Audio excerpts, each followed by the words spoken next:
नमस्कार दोस्तों, मैं Bhanu Pratap Singh mission success institute seated classes हम लेकर के आए ईवीएस टीचिंग का क्वेश्चन। और आज हम ईवीएस टीचिंग के क्वेश्चंस का सलूशन करेंगे। तो चलिए आते हैं हम फर्स्ट क्वेश्चन की ओर। क्वेश्चन नंबर है 76। यदि हमारे चैनल पे आप फर्स्ट टाइम विजिट कर रहे हैं तो आप चैनल को सब्सक्राइब करिएगा, लाइक करिएगा और अपने मित्रों में शेयर करिएगा, ताकि हम जो है एनर्जी मिले हमको और ज़्यादा से ज़्यादा चीज़ों को अच्छे ढंग से कर पाए।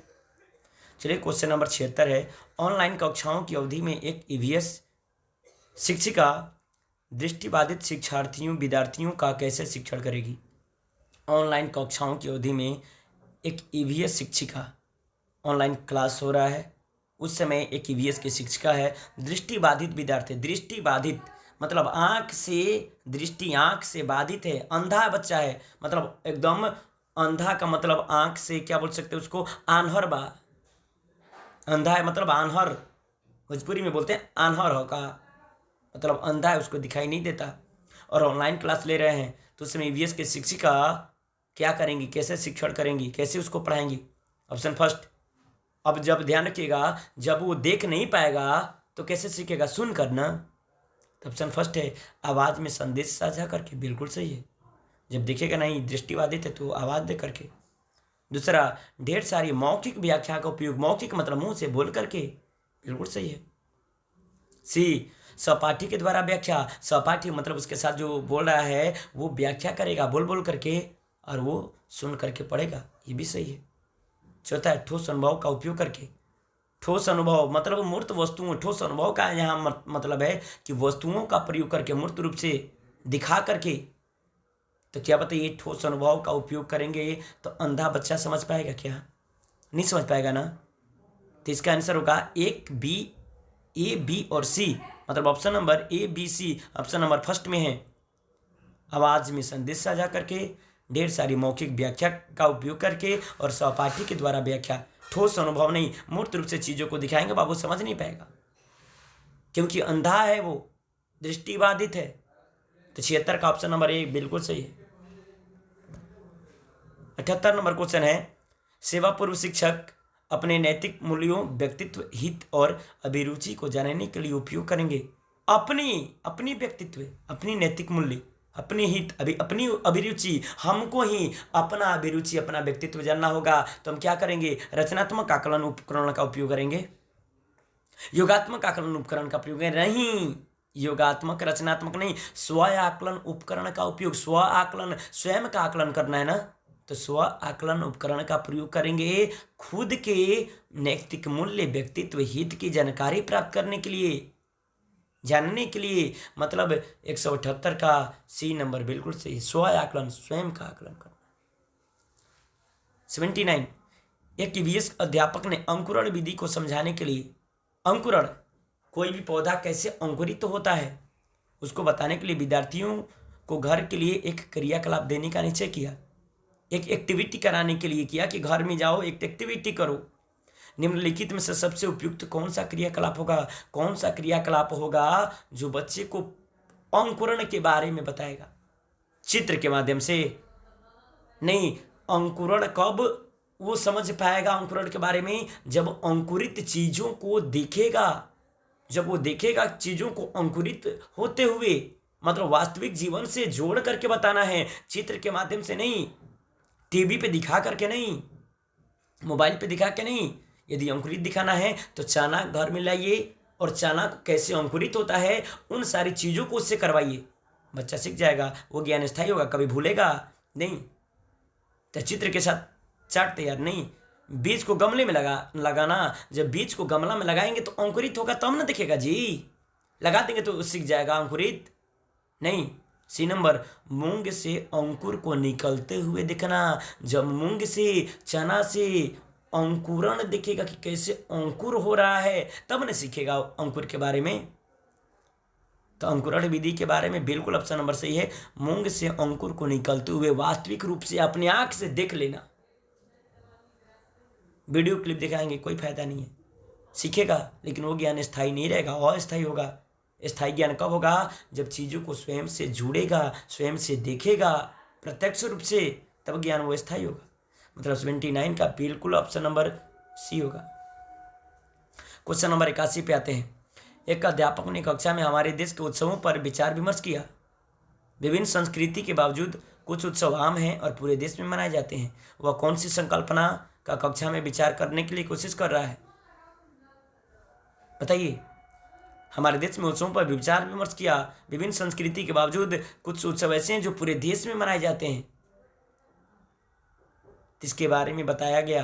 क्या है? हमारे जीवन के उत्सवों के मूल्य के बारे में बताया गया कि जो हमारे जीवन में उत्सव के मूल्य हैं ये क्या हैं, इसके वैल्यू क्या हैं। ऑप्शन नंबर 1 बिल्कुल सही है। दूसरा, विभिन्न संस्कृतियों में एकता, ये भी सही है। विभिन्न संस्कृतियों में एकताएं को दर्शा रहा है कि हमारी संस्कृति में एकता है। कुछ ऐसे त्यौहार हैं जो पूरे देश में मनाए जाते हैं, पूरी संस्कृति में मनाए जाते हैं। ऑप्शन सी, उत्सवों में कोई सांस्कृतिक या प्रादेशिक अवरोध नहीं होता, ये भी सही है। उत्सव मनाने में, फेस्टिवल मनाने में कोई सांस्कृतिक या प्रादेशिक अवरोध नहीं होता। और ऑप्शन 4, उत्सव हमें शांति और आनंद देते हैं, ये भी सही है। लेकिन चारों में ये 3 जो ऑप्शन बी सी डी है वो ऑप्शन ए में इंक्लूड हो जाए। हमारे जीवन में उत्सवों के मूल्य के बारे में बी है, ये भी मूल्य है उत्सव की। सी है, ये भी उत्सव के मूल्य है। और डी है, ये भी उत्सव के मूल्य को बता रहा है, उसके वैल्यू को बता रहा है। मतलब 81 का डी नंबर व्यापक है ऑप्शन। मतलब ऑप्शन नंबर ए बिल्कुल सही होगा 81 का। 83 नंबर, ईवीएस पर्यावरण अध्ययन की शिक्षिका एनसीईआरटी के एक पाठ्य 2 फुलवारी पढ़ा रही है। फुलवारी तो शिक्षण के लिए वह निम्न में से किन संसाधनों का उपयोग कर सकती है? फुलवारी के बारे में, फूलों के बारे में बता रही है, तो भारत का मानचित्र बताएगी कि कहाँ कहाँ भारत में कहाँ कहाँ फूलों की घाटी कौन है, फूल कहाँ ज़्यादा होते हैं, उसके बारे में मानचित्र दिखा करके बताएगी कि फूलों के लिए कौन सी मिट्टी उपयुक्त है, कहाँ फूल ज़्यादा होते हैं, मानचित्र के द्वारा। बिल्कुल सही है। मधुबनी चित्रकला के बारे में बताएगी, वहाँ से पौधे से, फूलों से रंग बनाए जाते हैं, उसके बारे में बताएगी। विभिन्न स्थानीय फूल के बारे में बताएगी और कार्यपत्रक वर्कशीट देगी ताकि बच्चे भिन्न भिन्न प्रकार के फूल बना सकें, उसके नाम लिख सकें। मतलब ए बी सी डी बिल्कुल सब सही है। ऑप्शन नंबर फर्स्ट 83 का ऑप्शन नंबर 1 होगा। 84, कक्षा 4 के विद्यार्थियों में अनाधिकार शिकार के प्रति संवेदनशील करने के लिए निम्नलिखित में से कौन सी विधि प्रभावकारी होगी? 4 के विद्यार्थी अनाधिकार शिकार के बारे में बताना है। जो शिकार होता है अनाधिकार, उससे क्या हानियां होती हैं, उसके बारे में बताना है, संवेदनशील करना है। तो कौन सी प्रभावकारी होगा? वाद विवाद करवाना नहीं। वाद विवाद करवाने से ज़्यादा है कि समाचार पत्र की क्लिपिंग दिखाना, समाचार पत्र में जो चीज़ें आया हुआ है शिकार के बारे में, कि किसी ने हिरण को मार रखा है, किसी ने बाघ को मार रखा है, उसके बारे में दिखाना कि देखो वो मारे तो उनको जेल भेजा गया। सलमान खान अभी भी हिरण के लिए केस लड़ रहे हैं। तो इन सारी चीज़ों के बारे में बताना कि ये चीज़ हमारे पर्यावरण को पर्यावरण के लिए हानिकारक है, ये चीज़ें नहीं करना चाहिए। मतलब वाद विवाद नहीं, क्या करना चाहिए, कौन सी विधि प्रभावकारी है? तो समाचार पत्र की कटिंग को दिखाना, पोस्टर प्रस्तुति नहीं, नारे लिखना नहीं। ऑप्शन नंबर बी बिल्कुल सही, समाचार पत्र की क्लिपिंग दिखाना। 84 का बिल्कुल है बी नंबर। टेपियोका का दूसरा नाम है टेपियोका। केरल की मुख्य भोजन है टेपियोका, नारियल के साथ टेपियोका। और उसका अन्य नाम है कप्पा। ध्यान रखिएगा, टेपियोका केरल की मुख्य फसल, उसका अन्य नाम है kappa. Option number B. 64, Hong Kong में निम्नलिखित में से कौन सा भोजन लोकप्रिय है? हांगकांग सांप के भोजन खाते हैं हांगकांग के लोग, और जिसको लिंग हुफेन के नाम से जानते हैं। मतलब 64 में ऑप्शन नंबर बी बिल्कुल सही है। लिंग हुफेन सांप का एक डिश है, लिंग हुफेन, जो हांगकांग के लोग खाते हैं, भोजन करते हैं, उनके लिए लोकप्रिय है।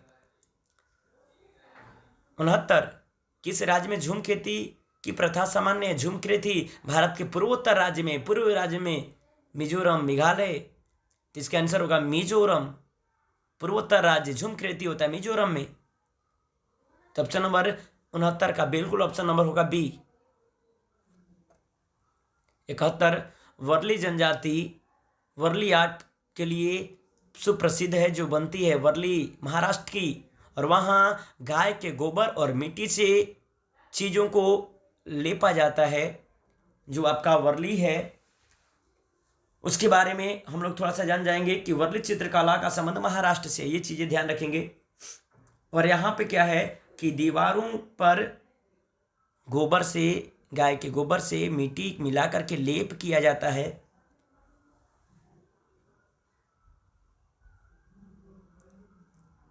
घास और पत्थरों से नहीं, बांस और पत्थरों से नहीं, मिट्टी और पत्थरों नहीं, गाय के गोबर और मिट्टी से वर्ली जनजाति और वर्ली आर्ट की बात करेगा, ये महाराष्ट्र से है, महाराष्ट्र की राजधानी मुंबई। ये चीज़ें ध्यान रखेंगे। क्वेश्चन नंबर बिल्कुल है आपका 72 नंबर क्वेश्चन।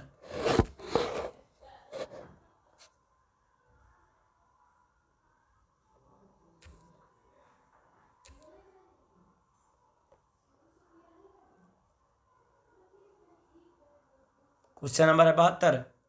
भारत के किन राज्यों के समूह से कर्क रेखा गुजरती है? तो ध्यान रखेंगे कर्क रेखा भारत के बीचों बीच से गुजरती है। इसको हम एक शॉर्ट ट्रिक से जानते हैं, मित्र पर गमछा झार। मित्र पर गमछा झार एक ट्रिक है। मित्र मतलब मिजोरम, त्र से मी मतलब मिजोरम, त्र से त्रिपुरा, पर पश्चिम बंगाल, गुजरात, मध्य प्रदेश, छत्तीसगढ़, झारखंड, ये चीजें ध्यान रखेंगे। राजस्थान मतलब गुजरात, राजस्थान, मध्य प्रदेश, छत्तीसगढ़, झारखंड, पश्चिम बंगाल, त्रिपुरा और मिजोरम से। तो ऑप्शन के अनुसार जाएंगे। उत्तर प्रदेश बिल्कुल नहीं, Chhattisgarh, Gujarat, Jharkhand, option number B बिल्कुल सही है। मित्र पर गमछा झार, मी मतलब मिजोरम, त्र से त्रिपुरा, मित्र, पर पश्चिम बंगाल, पर गमछा, ग से गुजरात, म से महाराष्ट्र, गमछा, छ से छत्तीसगढ़, गमछा, झा से झारखंड, रा से राजस्थान। 8 राज्य से गुजरता है, ये चीजें ध्यान रखेंगे।